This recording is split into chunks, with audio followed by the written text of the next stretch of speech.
in 1964. There were no African American secretaries working in companies like Shell and Exxon, and also locally owned New Orleans companies. A lot of people at that time thought that women on welfare just wanted to stay on welfare. But in fact, these women desperately wanted jobs so that they could break into the middle class and then expand their horizons. In 1960, I was a young widow. I lost my husband, and was sort of tragic. I knew I had to get something to help finish raising my 4 children. I got married when I was 16. My mother died the day after I got married. And my brothers and sisters came to live with me for a while. I wanted to find something to earn a living for myself and my family. And I was accepted into the Adult Education Center.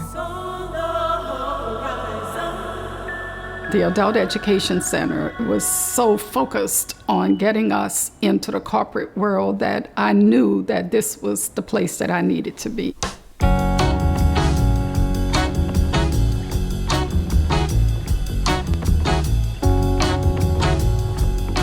Our mother started the school in 1965. She gave up her job at the New Orleans Public School System, a very good job, to take a chance on this experimental program. Aside from giving women these super-duper secretarial skills, there were a lot of softer skills that the women learned. What they did was they prepared us to fit in to a white business world. We took speech classes for 2 hours a day, 5 days a week. They brought in a makeup artist to teach us how to use makeup.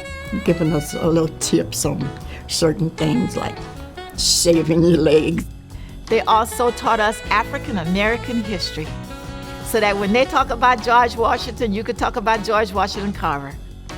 We would do settings, okay, so you're gonna go to IBM for this interview, so what are you gonna say? So we would have practices.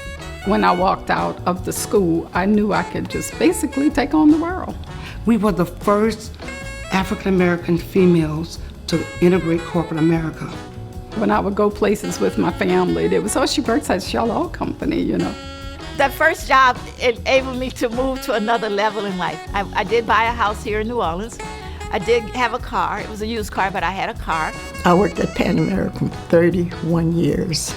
It gave me this opportunity to give my children something financially for the future that I did not have.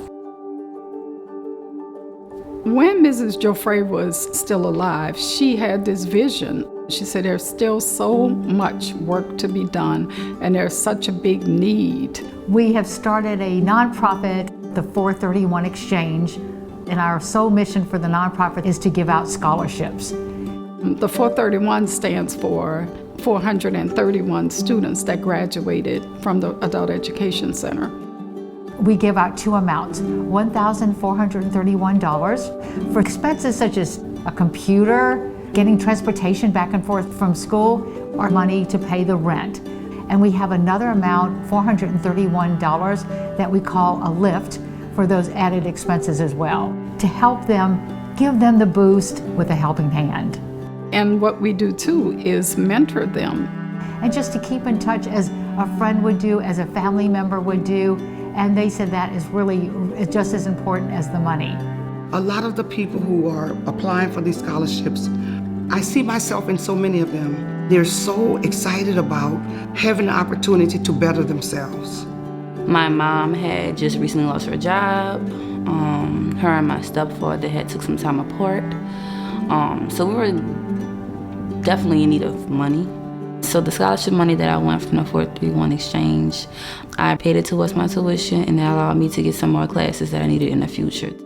And it was just like hip hip hooray from there, Nursing school isn't cheap, at all. Equipment, my stethoscope is $84, books, transportation, uniforms. It takes a lot to be in nursing school.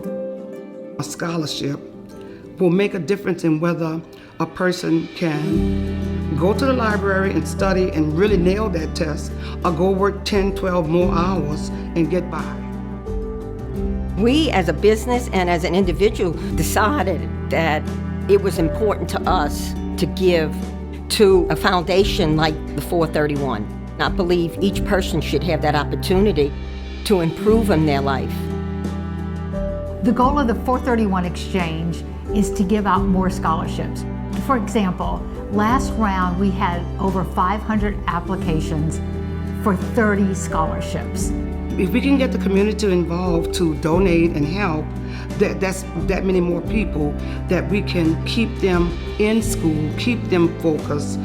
To help them along the way so that they can enter the job market and get meaningful jobs and help the society is just, how can we not do this? I truly support the 431 Exchange, not only for what they're doing, but the continuation of what it stands for in the dream of Miss Jo Freedom.